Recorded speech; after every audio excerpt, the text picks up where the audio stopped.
All right, welcome to the PHLY Sixers podcast. Joining us live here on the show, very thrilled to be joined by NBA champion, co-founder of the All the Smoke Productions, along with Matt Barnes, and that is Steven Jackson. Steve, how you doing, man? Thanks for joining us. I'm good, man. How y'all doing? Thanks for having me. It's pretty good. First, we want to break the ice right away. Devon Givens, Derek Bodner, Kyle Neubeck. We know you from Steven Jackson playing and talking about you playing the game and saying Steven Jackson, but we hear Matt calls you Jack, your friends call you Stack. We don't know what to address you as respectfully, so we wanted to break the ice right away and say, how do we address you during this conversation, man? Call me Stack, man. Stack is good enough, man.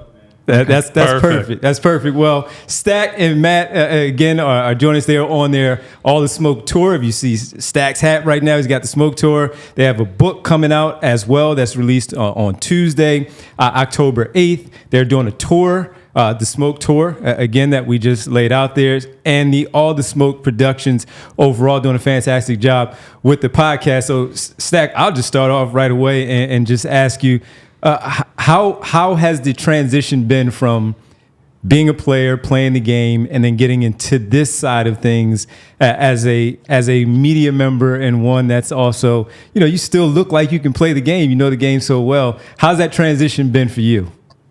It's been a blessing. I mean, just the best way I can sum it up, it's been a blessing. A lot of things has worked out perfect for us. Coming in the game with a network like Showtime, to start off our podcast was a blessing. And, it's just been a domino effect from there. We'll be able to build some great partnerships, sign a lot of shows and start building this production company and also get into the fight space. So everything that's been happening, it's a credit to my team, Brian Daly, Matt Barnes, and Jelani and Dylan, all those guys. But a lot of things worked in our favor, man. I think it was just our time for us to be the first and for us to be, the guys from the NBA that's doing it the way we're doing it. And before you got into this, did you know, because it could have been coaching, it could have been something else, did you know that this was the space that you were going to post career, post basketball, you were going to decide to go into this space? I had no idea, honestly. I knew I wanted to be around the game. I didn't know if I didn't think coaching would be it, and I had no idea that media space would be it. But I've always been a guy that let God control my life, and everything that's for me is gonna hit me directly in the face. It's not gonna go around me, and I just wait my opportunity. I wait my turn, and I've always treated people right. So with me treating the boss like the janitor my whole career, after my career, I got a lot of opportunities and a lot of calls because of how I treated people. So I always tell people, treat the janitor and the owner the same way because you never know who you might need down the line. Well, when you guys started this thing 5 years ago, did you think you were going to get to interview the Vice President of the United States? Because that's, even if you had high goals, I'm sure that's probably way above what you might have expected starting out with Matt. Yeah, we make 5 years tomorrow, actually. No, because I'm not a political guy. I don't dabble in politics. And me and Matt had it out about actually doing that interview.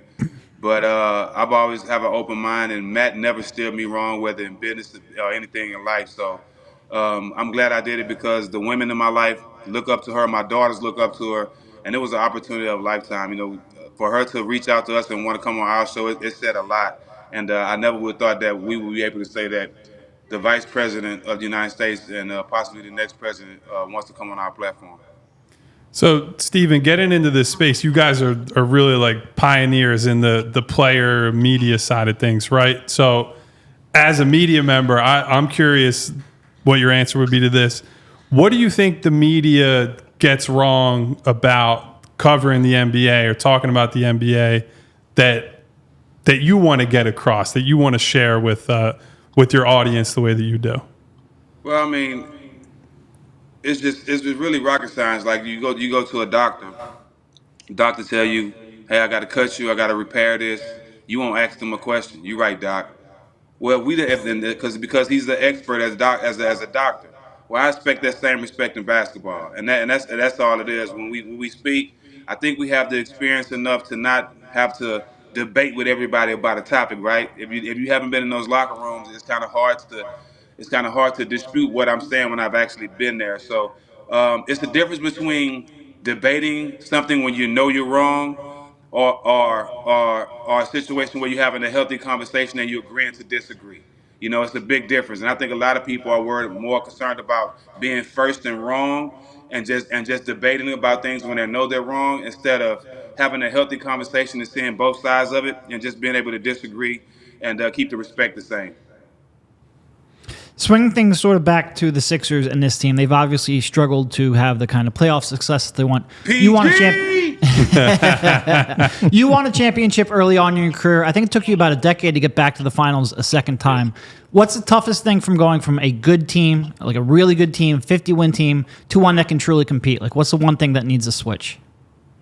Well, I think for you, your mentality stays the same. It has a lot to do with if the organization has a winning feel around, if the coach is used to winning or losing, right? Or even if the staff is carrying themselves in the championship form. Like, all that matters. When you walk into a San Antonio practice facility, locker room, office, it feels like the only thing we're accepting here is championships.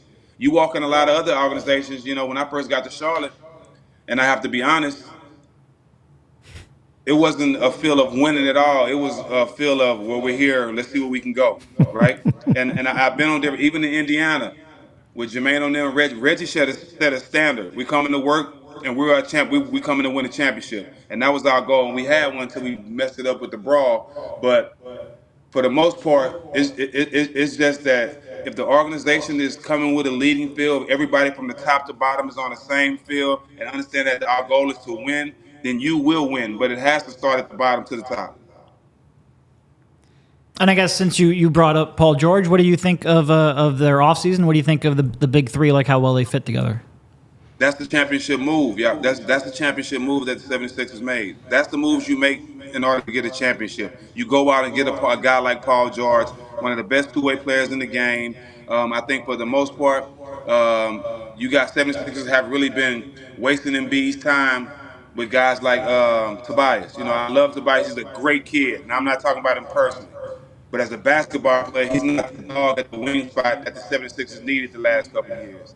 Yeah, he can get you 15 points and be that third guy, just float around, but he's not making a difference in any games. He's not going to take over any game.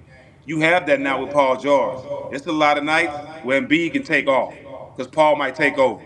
And I'm not trying to discredit Max. I think Maxey is going to be the star for this team more nights than Paul and Embiid, because he's the young guy. He has the most energy, and he's going to have the ball in his hands a lot. So having that big three is a great opportunity for a championship to come to Philly, and I can see them making a good run in the East with Paul being there. So with that Paul George piece, and a lot of the concern with Sixer fans coming into this offseason when Paul George's name came up, and our guys here were talking about it towards the end of the season and putting it out there. It got to the 34 years of age, giving him a 4-year max deal, and how much that might hamper this team. Does he still have it? So from your, like you said, your basketball trained eye, and you just laid it all out that there was a championship move. Why is it a championship move? Just to kind of calm some concerns of Sixer fans with the age issue of Paul George teaming up with Embiid and Maxey. Well, two things: experience and skill. He has both of those. He can take over a game. He has the experience, and he's everything that the 76ers has been missing the last couple of years, and more. The only thing that the concerns that I would see fans or anybody having: how much do you want it, Paul? How much do you want it?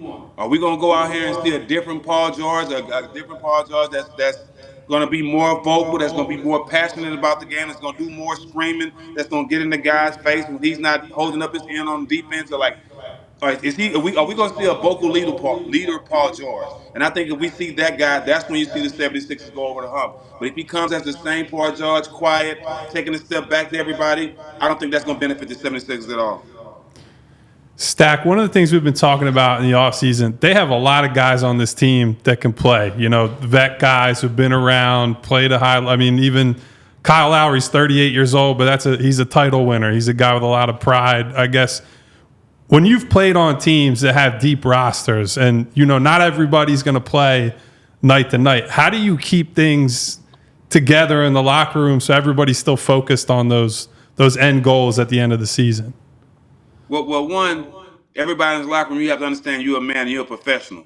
So you have to be the professional first, regardless if you played one night and he called your number with 2 minutes left at the end of the game in garbage minutes. We have the same goal, and that's to win the championship. So 1 through 15, yeah, our roles are different, but everybody has to stay ready. Everybody has to stay engaged, and everybody has to stay locked in. I'll give you a perfect example, and this I learned this in San Antonio. Steve Kerr didn't play all year. He played a few games, didn't play all playoffs. We get to the Western Conference Finals. I'm the only one carrying the team. But me and Ginobili carrying the team. Our point guards are not playing well. Pop inserts Steve Kerr, old guy, in the second half. He comes in and make 4 big threes for us to win the Western Conference Finals. That's called being a professional. That's called staying ready, so you have to get ready. And I think for the most part, guys, everybody on the team has to understand their role and what the team expects for them. But regardless if you're the number one guy, the 12th guy, your passion, your attention to detail, and you being in the game and locked in, that has to stay the same. Stephen Jackson from All the Smoke podcast and All the Smoke Productions joining us here on the PHLY Sixers podcast. Great to have him with us talking a ton of things. But I want to get to the tour. Also, you guys are on this tour. And when Kyle asked you about 5 years ago, did you expect to be interviewing the Vice President of the United States? 5 years ago, did you expect to be doing a podcast tour? You spoke about how you got into the space and how things have changed. But 5 years ago, did you expect it to be this big where your podcast, of course, has grown over the audience of 15 million across the original properties, reach of 6 million followers across, everything with all the roster that you have. And we'll get to all the names and the shows that are underneath the production company. But getting into this space, as you said, God leads you to a certain spot and you go with it and you run with it. Did you see this, though, where you're on a tour? You're coming into town in Philadelphia, and since you talked about Paul George, he's going to be a part of your podcast on Wednesday, the live show. Some other names as well. Did you see this part of it too? That it has, with the way that it's grown, that you could also get on stage with thousands of people wanting to sit there and listen to you and Matt talk about everything. I couldn't have predicted it. I had no idea where it would go, but I will say this. Once we saw we had something special, once we got with Brian Daly and Showtime, I think we immediately made a point to take it as far as we can go, right? And immediately we start talking about live shows, going on tour, doing all these things. Everything didn't come into fruition the time we wanted it, but it came in at the right time. And I think it's a lot of things that that we started and we had ideas about, but I never thought that we'll be here today. Doing our second show today here in New York with Larry Johnson, and coming. It's funny that we're talking about this now because AI just called me, and we trying to get AI down there for Philly as well. Oh, look at that! He just called me like as I'm talking to you right now. He just rung my phone. And we saw it. We could kind of tell. We didn't know it was him calling to jump in, but we saw it. And for the details, to let everybody know, if you want to be there, TLA, Theater for the Living Arts on South Street, you go to allthesmokeproductions.com/tour to get your tickets. It's going to be a big event again on Wednesday. allthesmokeproductions.com/tour. It'll be out on our socials. It'll be on their socials. We'll tag everything in there so everybody can come check out. You never know. We might have a surprise guest like AI stop through and come hang out and talk some things on stage. And so with it, the AI piece, we'll get to that. I know Derek wanted to talk to you about that, but doing this type of tour and being a basketball player, as you mentioned, speaking to the media, and if you're a doctor, you can't tell the doctor how to cut you and do the surgery. You guys did things a certain way. So when you were a player, you had a certain way of going about things, preparing for a game and being ready. Creatures of habit, if you will. And now that you are doing this as a podcaster, do you have the same approach? How has that changed? Do you look at things differently in preparing for these interviews, like having the vice president on, or even just your peers that these people, like AI comes on and you have these stories with all of these players or entertainers, but you also want to be on point and be right and be correct when you're having these conversations? I think our preparation is basically the same because, this is our baby. What we eat, what we kill. Like, this is our company. So everything that's done, it falls back. It falls back on us, and it's something that we produce. So we prepare. We prepare. We have a great team, Jelani and Dylan, our producers, that do a great job of doing homework. Do a great job of, even when me and Matt, when we rather be somewhere smoking, playing the game. They find a way to sit us down and and get us prepared. So we won't look like fools on the camera. So I credit that to our team, and I also credit that to me and Matt. You know. We're growing in this space in a way that a lot of people didn't expect. Me being a outspoken guy, been in some situations in my NBA career, that overshadowed my great basketball. And Matt having his issues on and off the court. I think a lot of people didn't expect us to show this side of professionalism. But like you said, that's a credit to us preparing just like we did in the game. We want to show, we want to be ready to play and do our part.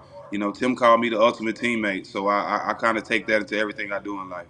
And at the TLA on Wednesday night, we mentioned Tobias Harris. Who knows who else may stop Tobias by? Harris. I think you mentioned Paul George. That was a joke, but nobody laughed, so that wasn't funny. I thought you were getting signals crossed over here, man. No. But no, and on the Paul George side, of course, him being there. But what should people expect with this live show on Wednesday night at the TLA? Man, it's full of energy, a good time, man. There's no way that that we could come to Philadelphia and not link up with Gilly and Wallow. Those are our brothers. We started around the same time. When we were coming up in the podcast space, we stayed on the phone. I think me and Gilly have grown a great relationship. I missed a nice little check to go spend time with him when his son passed at their live event. So yeah, we have a great brotherhood with Gilly and Wallow, but it's going to be a fun time, man. It's going to be real energetic. Deshaun Jackson's going to be in the building. We're going to talk football. We're going to talk Philadelphia. It's going to be a good time, man. But anytime you got a chance to do a live show with Gilly and Wallow, can't nothing but good come from it. Well, you mentioned AI a little while ago. How did you two become close? What's your relationship like with him? Because you two never played together, correct? I'm not misremembering. Yeah. Yeah, we never played together. I didn't mean to cut you off. We never played together, but during my NBA career, he just gravitated to me like a little brother. Every time we played against each other, whatever city I was in, when they came to town, his guys called me. They came picking me up. I hung out with him. I was a hangout guy. And I admired AI because he was the guy that gave all the black kids like me confidence that you can make it and be who you are. You don't have to change anything, how you dress, how the way you hair. You can get tattoos. You can do whatever you want as long as you're doing your job. And he taught us that. He gave all of us that confidence. So he's somebody I admire, and the fact that he embraced me as a little brother, where we talk at least 2-3 times a week. His mama called me Baby Jackson when she called me. So we're like, I'm honored to be his little brother. I'm basically, besides him, the face of his the Allen Iverson Classic. He picked me to be the face and one of the coaches to run the game since year one.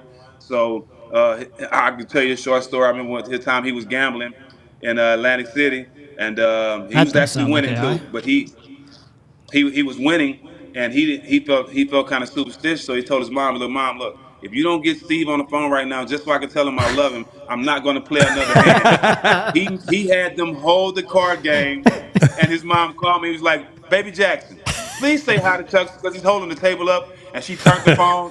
He said, "I love you," and she hung the phone up. Like he's just a different dude. But I'm honored to be his little brother. I'm honored to be one of the big faces of his All-American game, and I'm honored to be a son to his mom. Like I said, we look up to him. A lot of guys look up to him so much. For him to call me his little brother and to care about me the way he do, that's priceless. Two things: did you get any of those winnings? That's number one. And number two, did you hang out a lot at Fridays? Because it's not a secret here in the city of where he was on City Ave. That's my neighborhood. So I never saw Jack there, but were you there? Yeah, I'm pretty sure I was there. Rest in peace to his friend Jamal. Me and Jamal was together a lot. One of his friends passed, Maul, but I'm pretty sure definitely I was there. What was the first question? Did you get any of those winnings? No. But if I needed it, he a phone call away. No doubt.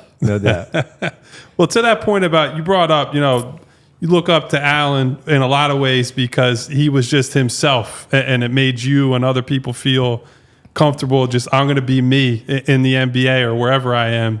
Do you feel like you're trying to do that to some extent now with like your career? Because I think in the past, when players get into the media, it used to just be, oh, you're like the color commentator and you add a couple comments and that's it. You guys you built your own platform, right? And you build it in a way that's authentic to you. You and Matt just talking and saying how you feel about pretty much everything. Do you feel like you can be that kind of, role model in a way to other people? Yeah, I mean, I do. I think when we played, a lot of things were said about me that I couldn't respond to because we didn't have social media. We didn't have all that. I couldn't control my own narrative. Now I can, right? People say something about me, they can hear it straight from the horse's mouth. I can get on my social media, or I can get on our show and clear everything up. We didn't have that opportunity, when we was playing. Just think the brawl happened. We couldn't say nothing for 20 years, and we was wrong. So I definitely control my own narrative now, and because a lot of things that's happened in my life with that I didn't expect. I didn't expect to be the face of the biggest civil rights movement ever with the George Floyd situation. So a lot of things has happened that put me in the position to speak when I wasn't expecting to. And when things like that happen naturally, sometimes you just got to go with it because that's what God has for you. So I am the voice for a lot of people. I am the voice of the voices in certain situations, but if I do speak up on things, it's going to be because I want to speak up on them, not because people are trying to pressure me. I'm never doing that. I always do things from the heart, and a lot of things I'm passionate about. And if I'm not passionate about it, I stay away from it.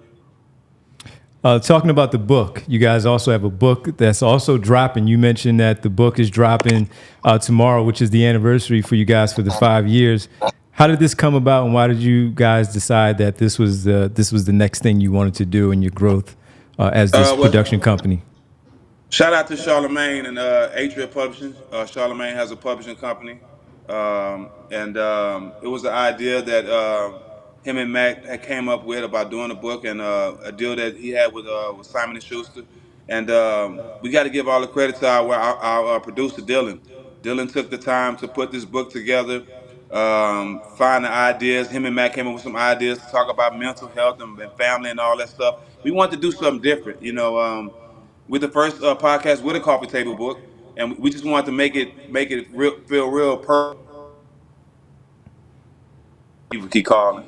Well, we want to make it real personable, and we wanted people to really feel like that they were sitting in those interviews with us. So that's why we put so many pictures, so many certain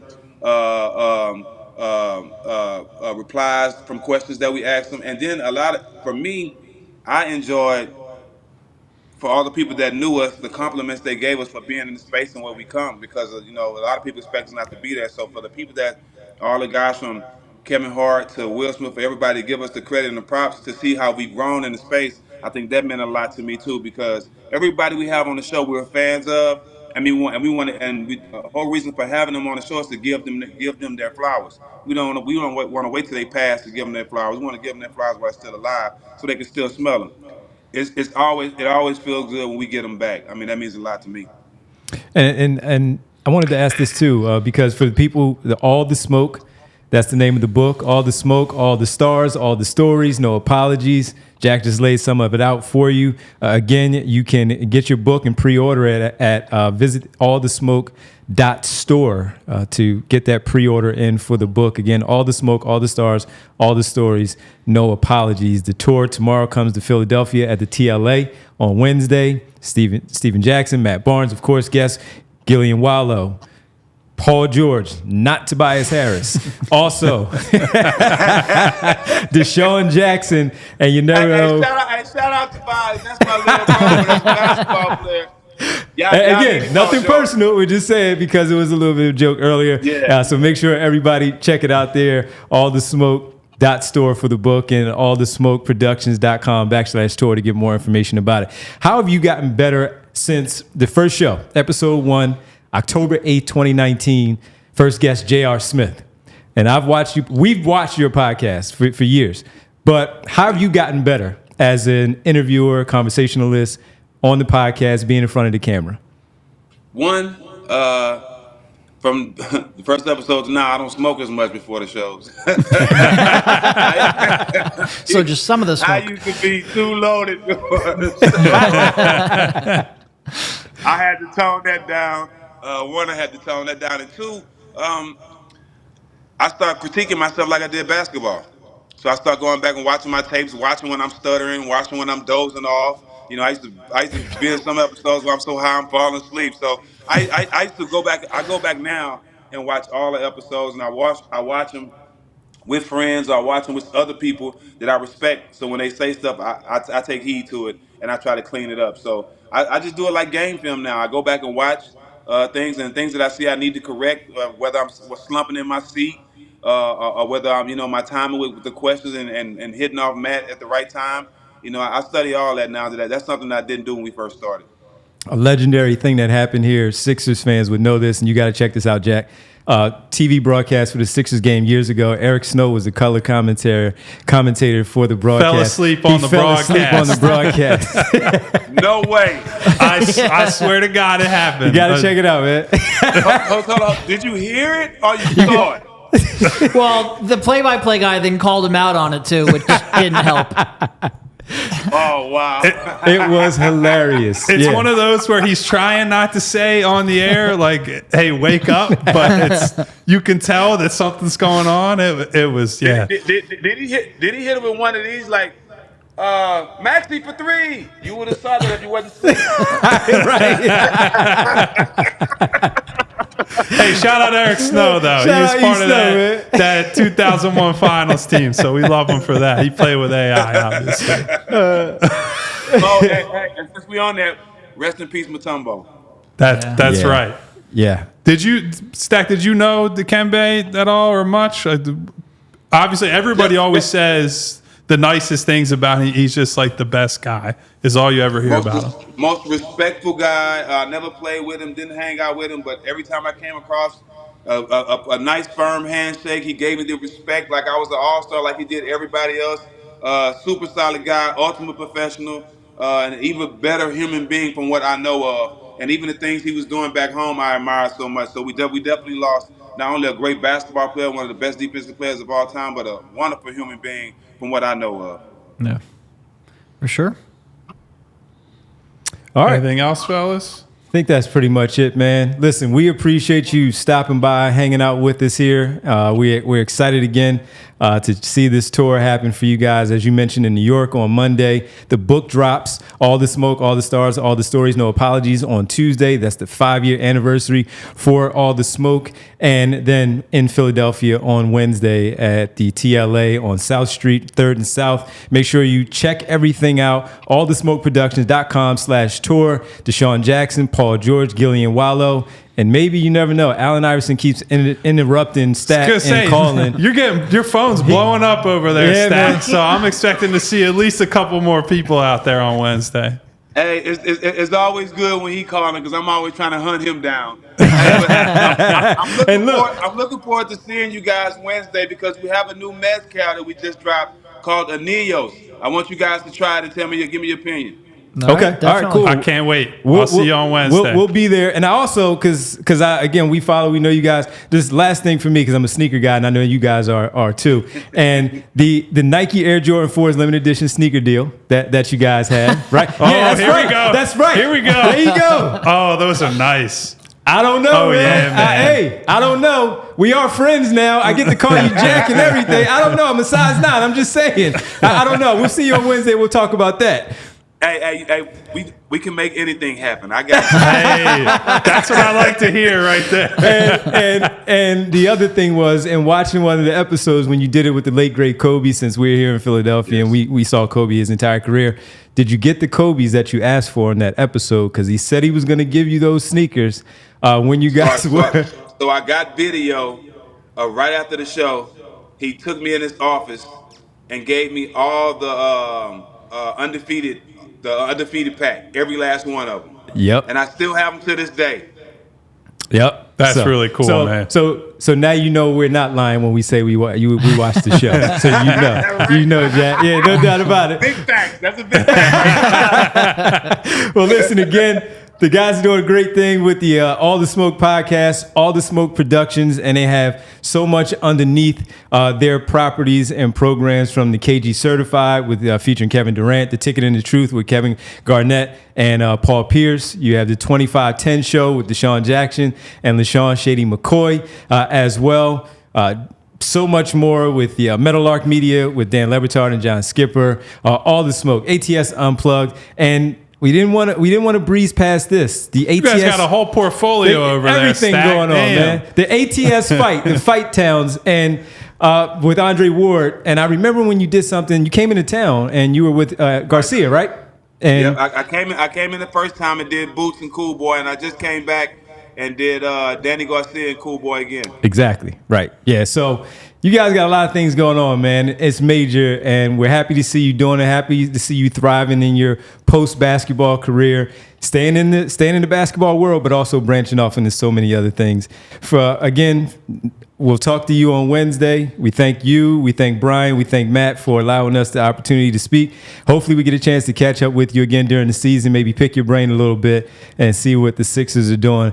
And since you are a 5-year veteran now at podcasting, how do we do? Yeah, hey, you know what? One thing about me, and I'm just saying this because I don't do a lot of interviews, but I speak 3 languages. I speak Spanish, English, and body language. I'm really digging the vibe. Everything with this episode has been natural. So I see you guys are my type of guys. You guys are killing it, and I would love to come on in the future. This episode been great. Anytime you guys need me or want to have me on, don't hesitate to call. I'm coming. Done. Jack, we'll see you on Wednesday, Jack, at the TLA. All right, my man. Again, check it out. Everything, all the information is there for the book and the tour. allthesmokeproductions.com/tour. Jack, thanks so much, man. We really appreciate it, and we'll see you on Wednesday. All right, my guys. Thanks for having me, man. I appreciate the time. I'll see you guys Thank you, Wednesday. sir. Appreciate it. Appreciate it. We all silly like the mayor.